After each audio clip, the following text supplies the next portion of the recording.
সালাউদ্দিন সাহেব যখন বলেন এই গণভোটের যে 4টা প্রশ্ন ছিল সেটা নাকি ওনার বুঝতে অনেক সময় লেগেছে। ওনার বুঝতে যদি অনেক সময় লাগে তাহলে আমি মনে করি উনি স্বরাষ্ট্রমন্ত্রী হওয়ার যোগ্য না, উনি বাংলাদেশে কোনো মন্ত্রী হওয়ার যোগ্য না, এমপি হওয়ার যোগ্য না।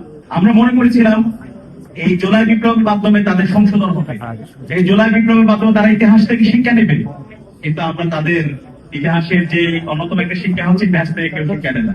সেই প্রতারণা রাজনীতি, সেই প্রবঞ্চনা রাজনীতি, সেই চলচাতুরের রাজনীতি আমরা আবার দেখতে পাচ্ছি। তাদের বিচারিতামূলক রাজনীতি দেখতে পাচ্ছি, আমরা তাদের প্রতারণার রাজনীতি দেখতে পাচ্ছি, যেটা আমরা বিগত সময়ে তাদের প্রতিষ্ঠার পর থেকে আমরা সেই রাজনীতি দেখতে পেয়েছি।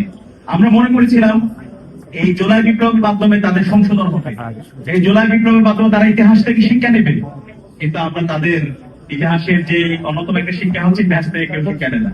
সেই প্রতারণা রাজনীতি, সেই প্রবঞ্চনা রাজনীতি, সেই চলচাতুরের রাজনীতি আমরা আবার দেখতে পাচ্ছি। সুতরাং আমরা ছাত্র জনতার পক্ষ থেকে বলতে চাই, আপনাদের এখনো সময় আছে, আপনারা সংশোধন হন। যে কথা দিয়েছেন আপনাদের নেতা বাংলাদেশ সরকারের মাননীয় প্রধানমন্ত্রী জনাব তারেক রহমান, তিনিও গণভোটে হায়ের পক্ষে বলেছেন, এবং আমরা সবাই গণভোটে হায়ের পক্ষে বাংলাদেশের প্রতিটি প্রান্তরে আমরা ক্যাম্পেইন করেছি। এবং সালাউদ্দিন সাহেব যখন বলেন এই গণভোটের যে 4টা প্রশ্ন ছিল সেটা নাকি ওনার বুঝতে অনেক সময় লেগেছে। ওনার বুঝতে যদি অনেক সময় লাগে তাহলে আমি মনে করি উনি স্বরাষ্ট্রমন্ত্রী হওয়ার যোগ্য না, উনি বাংলাদেশে কোনো মন্ত্রী হওয়ার যোগ্য না, এমপি হওয়ার যোগ্য না।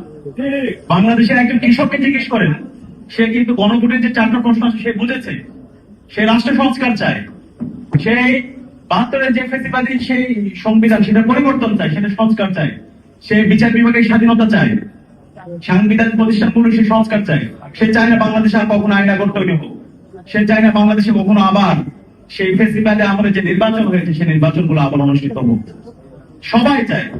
তাহলে সে একজন কৃষক যদি বুঝতে পারে, তাহলে কেন ওনারা বুঝেও না বোঝার ভান ধরছে? তাদের চোখ থাকার পর আমাদের কাছে মনে হচ্ছে তারা অন্ধ, কান থাকার পরও আমাদের কাছে মনে হচ্ছে তারা এখন বধির হয়ে গেছে। সুতরাং দাম্ভিকতা দেখাবেন না, দাম্ভিকতার পরিণতি অহংকার, এটা পতনের কারণ হয়।